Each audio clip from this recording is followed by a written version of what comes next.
예, 월요일 마켓 시그널 말씀드린 것처럼 한국투자증권 법인금융센터 장영혁 팀장님과 함께 어수선한 시장 이야기 중심 잡도록 하겠습니다. 팀장님 어서 오십시오. 네, 안녕하세요. 코스피가 2119까지 밀려났으니까요. 뭐 2100이 이제 위태로운 상황이고 미국 증시 하락했고 오늘 중국 증시 열리고 악재들이 좀 먹구름이 많은 월요일입니다. 예, 어떻게 판단하세요? 우리가 설 연휴 들어가기 전에는 이거 우리가 얘기했었던 것처럼 네. 참 강세장의 전형적인 모습이었었죠. 그렇죠. 예. 2300p 그 이상 넘어갈 수 있는 증시라고 누구도 의심하지 않았습니다.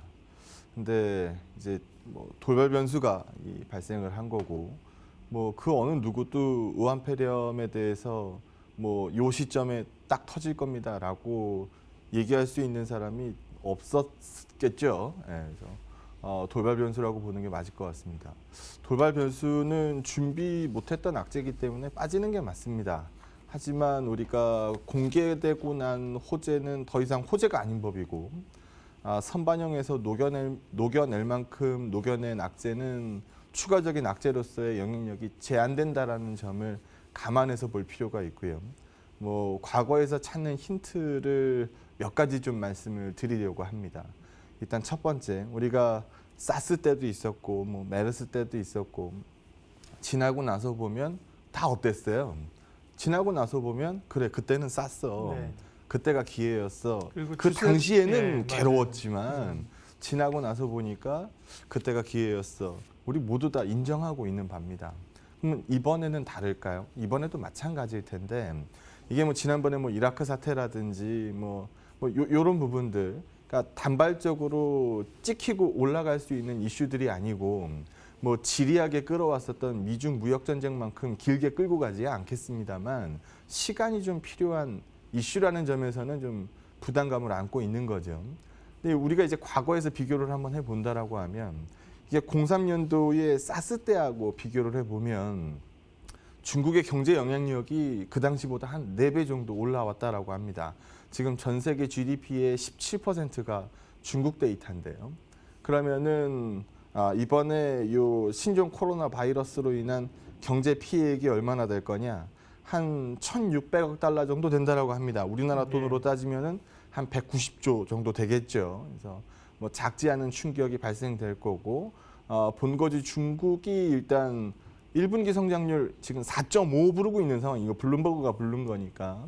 그러면 우리가 아무리 보수적으로 낮춰잡고 보던 거에서 1%포인트 이상 낮거든요. 그래서 경제에 부정적인 영향을 주는 것만큼은 사실인 것 같다. 또 두 번째, 시가총액이 벌써 많이 녹아내렸어요. 전 세계 시가총액이 녹아내린 이 규모가 3조 달러입니다. 지난 20일에서 30일, 지난달 20일에서 30일 요 열흘 사이에 녹아내린 전 세계 시가총액이 3조 달러입니다. 이 3조 달러가 감이 잘 안 오실 텐데 연준이 등에 지고 있는 이 양적 완화 채권 매입 양이 지금 얼마예요? 4조 달러예요. 예. 그러면 미 페드가 지고 있는 채권 매입량 4조 달러에 거의 버금가는 3조 달러가 열흘의 시간 동안에 전 세계 시가총액에서 녹아내렸다는 겁니다. 이 얼마나 대단한 일입니까? 그래서 우리가 오늘 중국 증시의 개장을 앞두고 있는데 얼마나 빠질까요? 얼마나 빠질 것 같으세요? 오늘 중국이? 일단 충격을 받지 않겠어요? 네, 충격이 당연히 받겠죠. 그러니까 5%, 6% 밀릴 수도 네. 있지 않을까요? 예. 지금 뉴욕에 상장돼 있는 CSI 300 ETF 빠진 걸 보니까 지금 8.9% 빠져 있거든요. 그럼 오늘 중국이 개장 열고 마이너스 9% 찍는다 하더라도 사실 이상할 게 없어요. 우리 국내 증시도 지난 금요일 날 한번 되돌아보시면 전형적인 전강후약이었죠. 아침에는 곧잘 버텼어요. 그러다가 이제 시간이 지나면 지날수록 계속 내려박은 거죠. 미증시도 마찬가지입니다. 미증시도 지난 금요일 날 느닷없이 2% 빠졌죠. 적지 않은 충격을 반영했는데 이 모든 것들 다 오늘 중국 증시 문 열면 빠질 거 알고 있으니까 나오는 모습들이거든요. 그래서 상당 부분의 선반영이 반영된 하락세였다라는 점을 감안해 보면 오늘 중국 증시 ETF로 보면은 마이너스 9%까지 반영하는 이 모습이 나오고 있어서 이미 우리가 이 반영하고 있을 만큼 경계하고 있을 만큼 경계하고 있는 이 상황인 거고 그런 부분들을 지난 금요일까지 상당 부분 녹여냈다라고 하면 오늘 뭐 예를 들어 중국 증시가 ETF 하락폭보다 더 크게 빠질 것 같지는 않거든요. 그래서 기대 이상의 퍼포먼스를 보여준다면 오히려 과도한 경계 물량 출회로 인했었던 이 과도한 언더퍼폼을 해소할 수 있는 계기가 되지 않겠느냐. 오늘 바짝 얼어서 출발하는 거는 뭐 매한가지일 텐데 그 이상을 반영한 시장일 수도 있다라는 부분을 먼저 말씀드리고 출발하고자 합니다. 준비된 자료를 좀 보면서 얘기를 이어가죠. 예. 부인할 수 없는 사실은 뭐 사스 때도 그랬고 뭐 메르스 때도 그랬고 뭐 그 이슈 터졌을 때는 뭐 전기비든 전년비든 뭐 여기서 보시는 것처럼 박살나는 거 눈에 보입니다. 이 막대기 하나가 3개월짜리거든요. 그러니까 사스 때는 좀 길었죠. 2분기 영향 받았으니까. 근데 여기 보시게 되면 메르스 때 그때는 영향이 상대적으로 굉장히 제한적이었죠. 한번 찔렸다가 다음 바로 이 튀어 올라왔으니까. 그래서 시간이 필요한 이슈인 건 맞지만 좀 전에 이제 먼저 말씀을 드렸던 것처럼 시장에서 과도하게 반영돼 있는 우리가 한 번도 비싸게 거래된 적 없었던 증시에서 시가총액이 뭐 7% 정도 날아갔는데 이 정도 반영이면은 더 죽습니다라는 부정적 시각보다는 중립적 시각이 맞지 않겠느냐라고 보고 있는 거고요. 여기 보시는 것처럼 우리 원화값만 본다 하더라도 우리 원화가 안전자산이에요? 위험자산이에요? 안전자산은 아니죠. 우리가 달러 반대편에 서 있으니까. 달러 강세가면 우리 원화 약세 가잖아요. 그러면 안전자산으로서의 지위는 없는 거죠. 지금 원달러 환율이 1191원 80전 나왔습니다. 지난 금요일 종가가. 그러면 거의 1200원 와 있다는 소리죠. 그럼 우리 얼마 전에 뭐 뉴스 터지기 전에는 1150원대 환율 보다가 지금 갑자기 원화값 5% 정도, 4% 정도 깨진 거거든요. 그래서 이런 위험자산 선호도 깨지는 것도 뭐 어떻게 보면 불가피합니다. 이런 거 다 반영하니까 외국인 수급이 매수예요, 매도예요? 매도를 매도죠. 찍죠. 예. 그래서 수급이 좀 비면 지금 매도가 많아서 빠진다라는 이 시장 뷰보다는 매수 공백이 발생된 거죠. 사야 되는 쪽에서는 급하게 살 이유가 없으니까 지금 이런 뉴스 플로우 상에서 뭐 오늘도 살 수 있고 내일도 살 수 있고 모레도 살 수 있는데 당장 오늘 사야 되는 이유가 떨어지다 보니까 매수 공백이 생길 수밖에 없는 거죠. 그래서 가볍게 밀리는 형국을 보여주고 있습니다. 그래서 예전에도 우리가 한번 경험해 봤었던 것처럼 이거 사스 때인데요. 여기 보시는 것처럼 우려 본격적으로 얘기하고 어느 정도 이제 고비는 넘겼습니다라는 이 보건당국의 발표가 나오는 시점까지 한 달 정도 걸렸습니다. 그럼 이 한 달 정도 걸리는 시간 동안에 여기서 보시는 것처럼 시차는 한 달이고 시장은 회복을 보인다는 거거든요. 그래서 우리가 지난주 뭐 4거래일밖에 안 됐는데 4거래일 동안 충분히 뭐 시장에서 이 낙폭을 반영을 한 거고 시간이 필요한 이슈이기 때문에 긍정론으로 지금 V턴 반등을 보입니다라고 말씀드리긴 어렵지만 적어도 추가적으로 부정적 시각으로 이 시각을 끌고 가는 것보다는 중립적으로 끌고 가는 게 맞지 않겠느냐라고 판단합니다. 보여주신 것처럼 이제 과거의 학습 효과를 보더라도 이제 회복이 되지만 V자 반등이 아니라 올라왔다 또 밀리고 가고 이런 걸 알기 때문에 회복 시점이 언제냐, 반등 시점이 언제냐를 놓고 이제 살려고 하는 사람도 사실은 좀 기다리고 있는 그런 흐름입니다. 그래서 이제 오늘하고 중국 증시 흐름이 며칠간 중요하고요.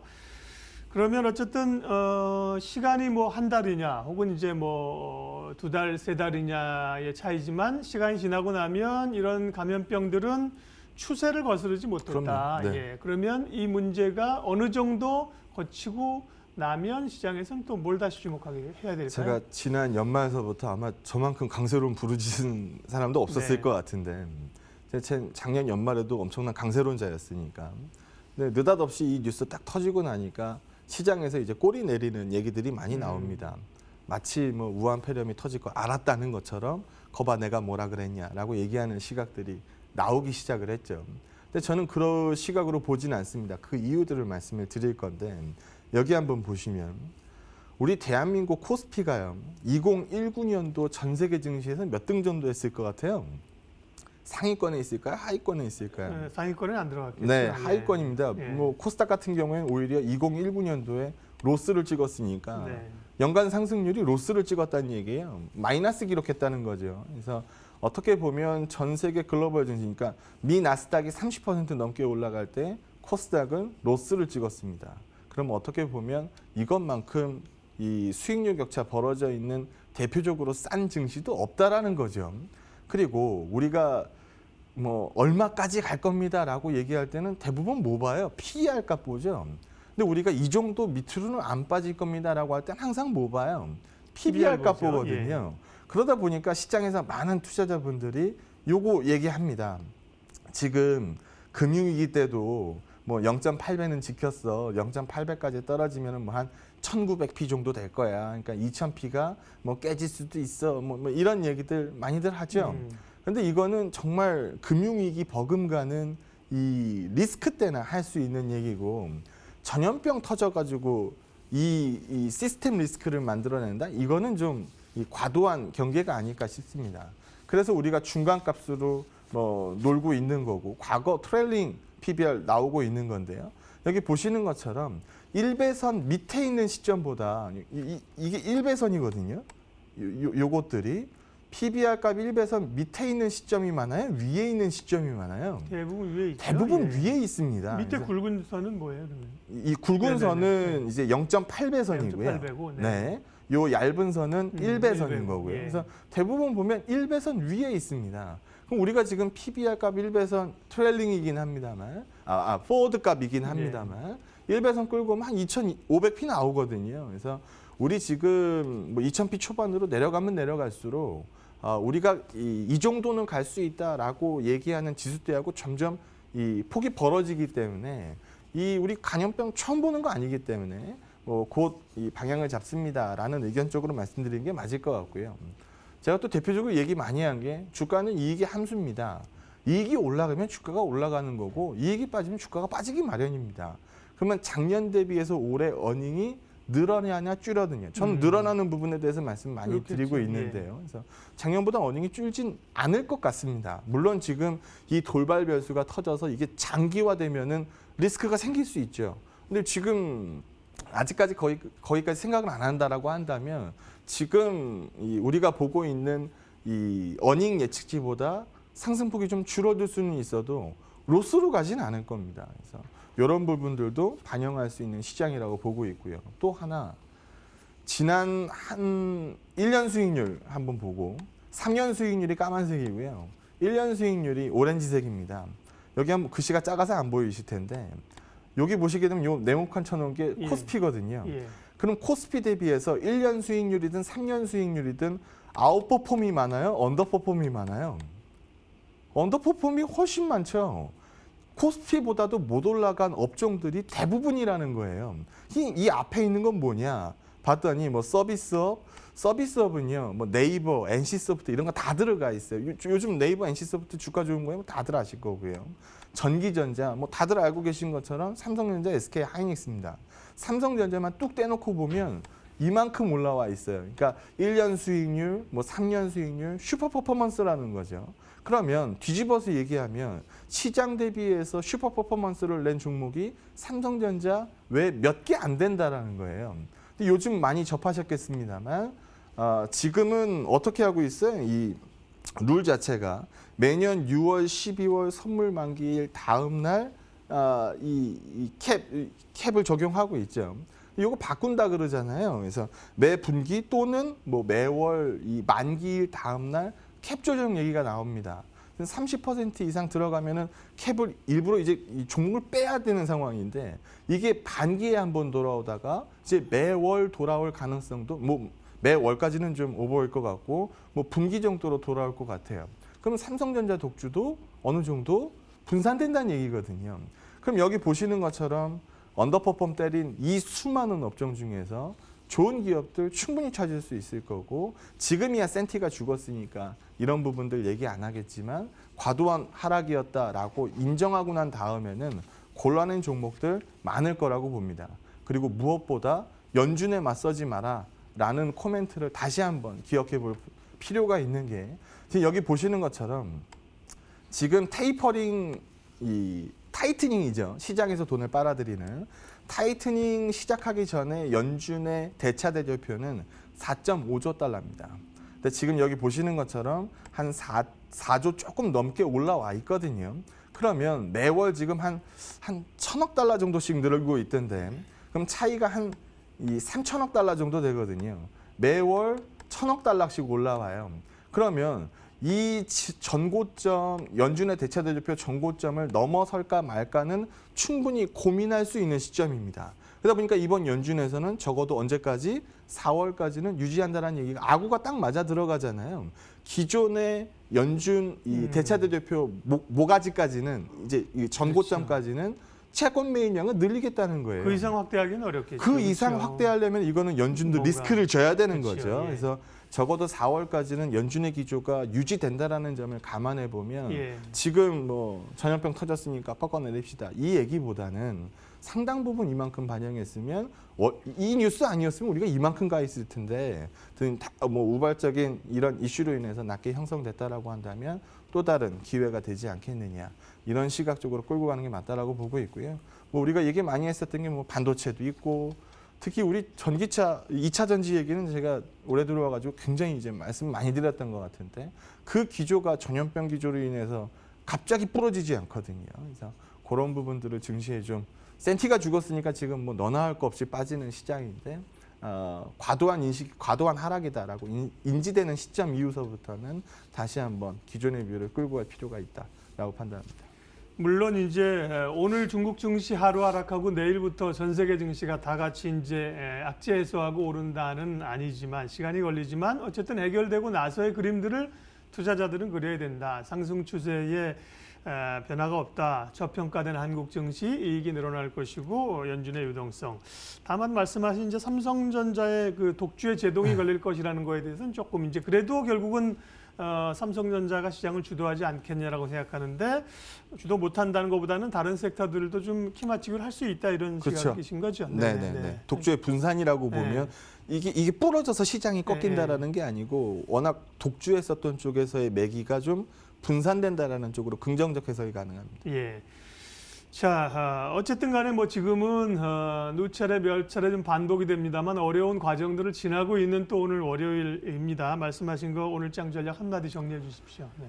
강세장에 찾아온 시련이라고 말씀드릴 수 있을 것 같아요. 약세장에서의 시련은 답이 없어요. 강세장에서의 시련은 극복할 수 있는 이슈들이거든요.